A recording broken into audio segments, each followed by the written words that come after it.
Hey guys, welcome back to Night Call Part 13. Let's get into it. A. Continue.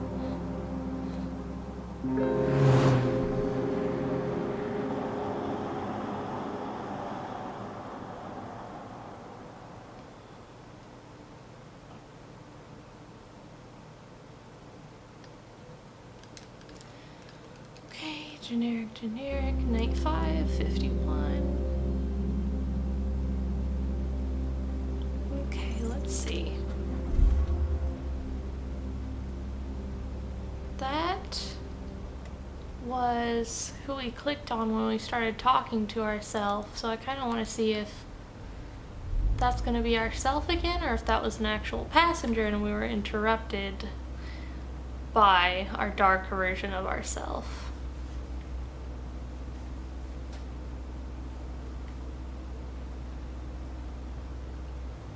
Ultra skaters, we need your kinda help.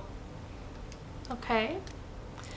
You pull your cab up to the sidewalk and lean over. Your next passengers are in a dark alleyway just off the main street.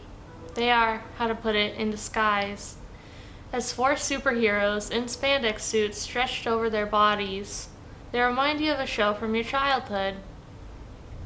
Call to your passengers. You roll down your window and call to your passengers. One of them, dressed in pink, looks up. He or she staggers over to the taxi and makes an attempt to poke his or her head through the window.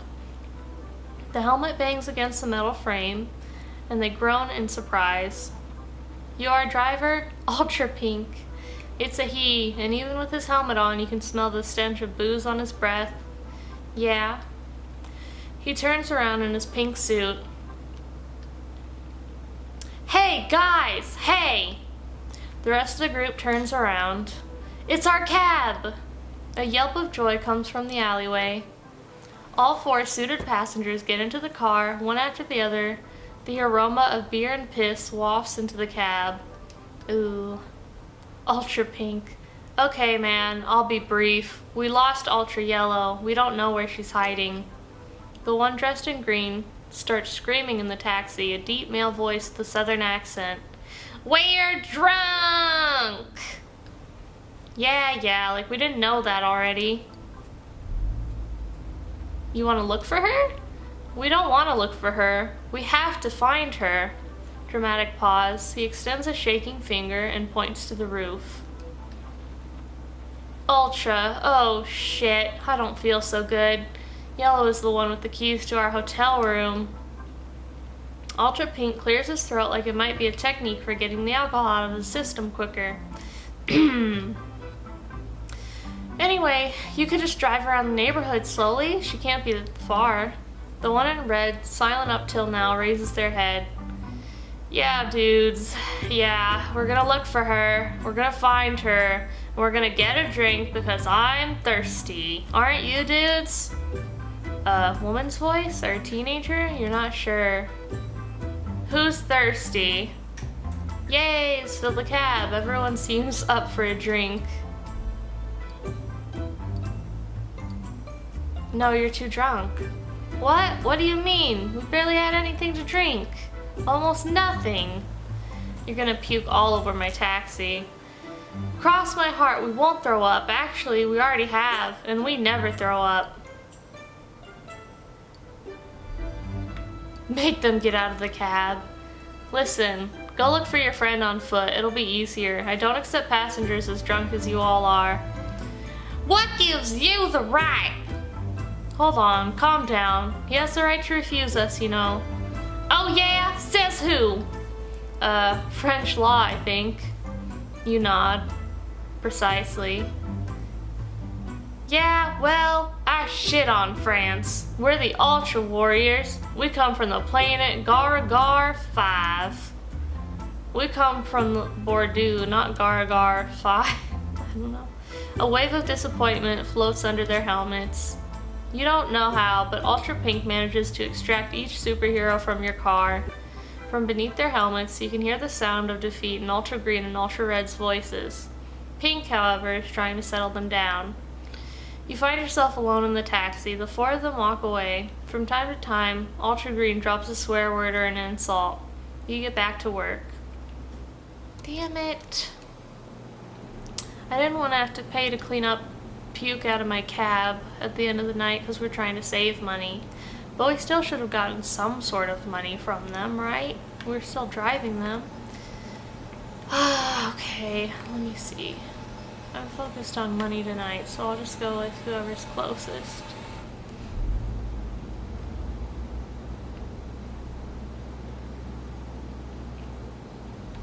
Shinji Kurumada. Okay. Japanese? Your next passenger is walking on the sidewalk with an enormous suitcase next to him. You get out of the cab, pick up the suitcase, which must weigh 45 kilos at the very least, and put it in the trunk. You get back in, with your passenger close on your heels. The door is slammed shut. You turn the key in the ignition and look up at your passenger. Charles de Gaulle, right? He nods, and you start driving.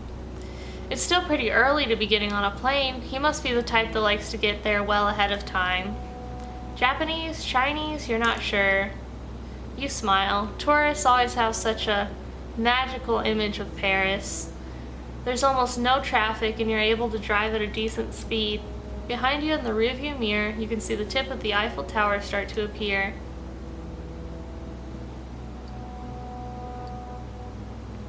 Eiffel Tower? He smirks.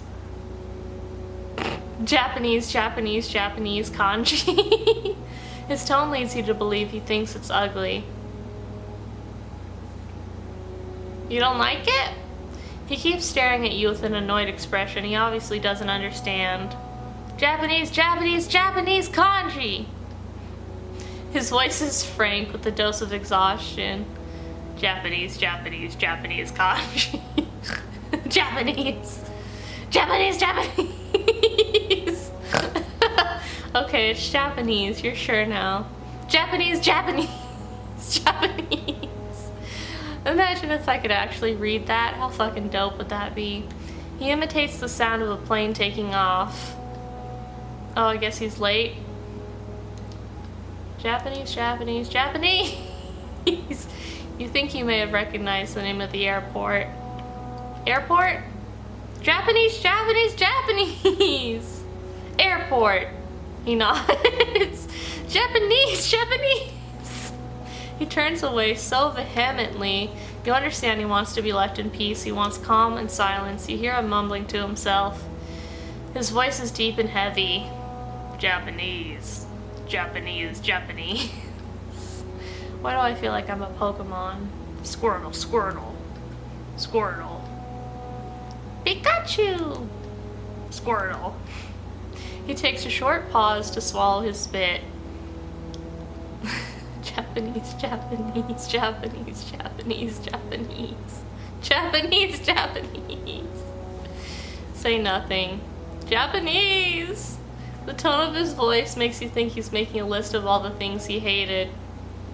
Japanese, Japanese, Japanese. He mumbles on and on. Japanese, Japanese, Japanese, Japanese, Japanese, Japanese, Japanese. He's made that sound before. Kanji, kanji. Third time. Kanji, kanji, kanji, kanji. Japanese, Japanese.